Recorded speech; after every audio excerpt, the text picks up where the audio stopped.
A very good morning to all my lovely children. Hope you all are well with your parents, enjoying your autumn break holidays and completing the holiday homework, doing exercises, eating right type of food. Okay, so now let us come to the point. आपके half yearly exams हो चुके हैं, आपने उनकी answer sheets देख भी ली हैं, पर मुझे लगा शायद आप लोगों को आंसर शीट्स देखने के लिए कम समय के लिए मिल पाती हैं, तो आप उसका पैटर्न समझ नहीं पाते, है ना। सो ये जो वीडियो बनाया है, इसको बनाने का पर्पस यही है कि आप समझ पाएँ कि आपका पैटर्न एग्जाम्स में कैसा आता है और हम आपसे क्या आप जो टेस्टिंग करते हैं वो किस चीज़ की टेस्टिंग करी जाती है ना। पेपर किस तरह का आता है, किस तरह से उसको अटेम्प्ट किया जाए ताकि आपके अच्छे से अच्छे नंबर आएँ, है ना। तो देखिए यहाँ पे ये आपका क्वेश्चन पेपर, मैंने इसी साल का जो पेपर आपका भी हुआ था वही पेपर ले रखा है यहाँ पे हाफ ईयरली एग्जाम्स का। थर्ड फोर्थ फिफ्थ का पैटर्न यही रहता है, उनका भी बिल्कुल ऐसे ही चीज़ें आती हैं।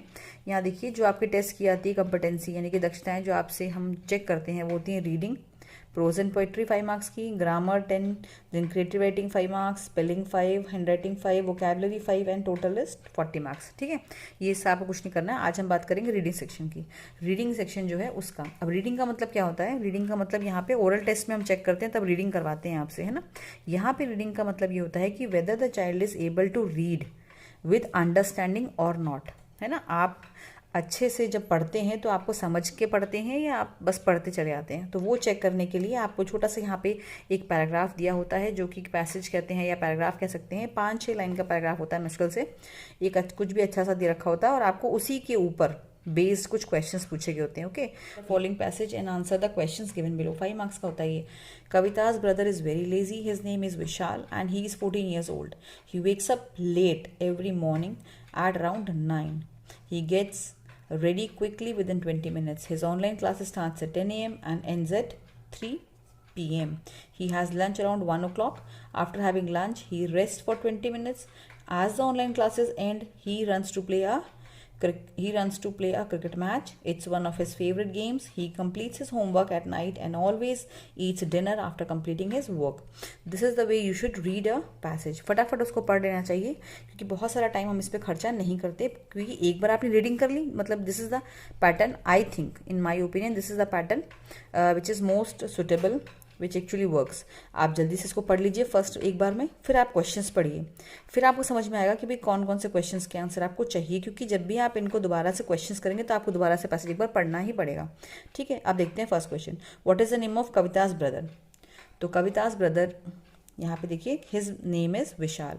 आप चाहें तो सीधे के सीधे यहीं से ये लाइन उठा के यहाँ लिख सकते हैं हिज नेम इज़ विशाल, या आप चाहें तो the name of Kavita's brother is Vishal, or you can write Vishal is the name of Kavita's brother. Second question, at what time Vishal takes his lunch. अब आप यहाँ पे देखिए ध्यान से, यहाँ पे देखेंगे आप तो मिल जाएगा he has lunch around 1 o'clock. तो आप जो है या तो यही लाइन को यहाँ पे कॉपी कर दीजिए, नहीं करना तो you can write he has lunch around 1 o'clock, he takes his lunch around 1 o'clock, or if you do not want to write this much you can simply write 1 o'clock. Okay, अगर आप भी कविता के भाई की तरह थोड़े से आलसी हैं लिखने में तो you can write just 1 o'clock because the question carries each question 5 questions carries 1 mark each. Okay, so and you are suppose to write in 1 word और in 1 complete sentence. Write the opposite of lazy.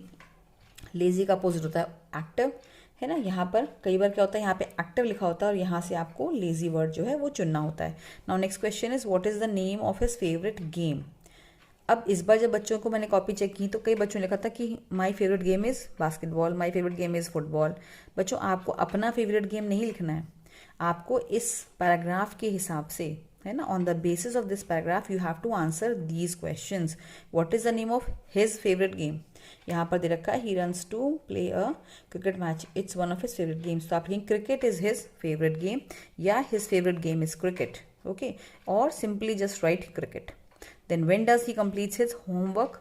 अपना homework कब करता है, जब question when होता है इसका मतलब होता है time. When means time we are asking. When does he complete his homework. अब यहाँ देखेंगे आप तो he completes his homework at night. Just simply this line will come here as the answer. He completes his homework at night, और in very shortcut if you want you can write at night. that is all.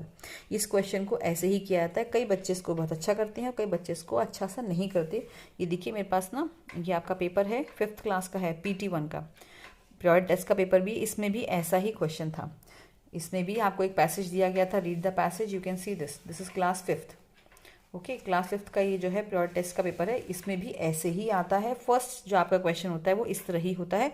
जब parents आपको घर में practice करवाते हैं तब papa mummy से कहिए कि वो आपको कुछ पैसेज दिया करें, जैसे कि हम लोग क्लास में भी करते हैं, हम आपको पैसेज देते हैं और उसमें से आप इस पैसेज को पढ़ते हैं, है ना, और पढ़ने के बाद इसमें से आप इसके आंसर निकालते। जैसे यहाँ पे इस वाली वीडियो में इतना ही करते हैं। आगे वाली वीडियो में हम इसका सेकंड पार्ट लेंगे, जिसमें कि हमें आगे वाला जो पोर्शन है हम उसके बारे में बात करते हैं। ठीक है, टिल देन बाय बाय।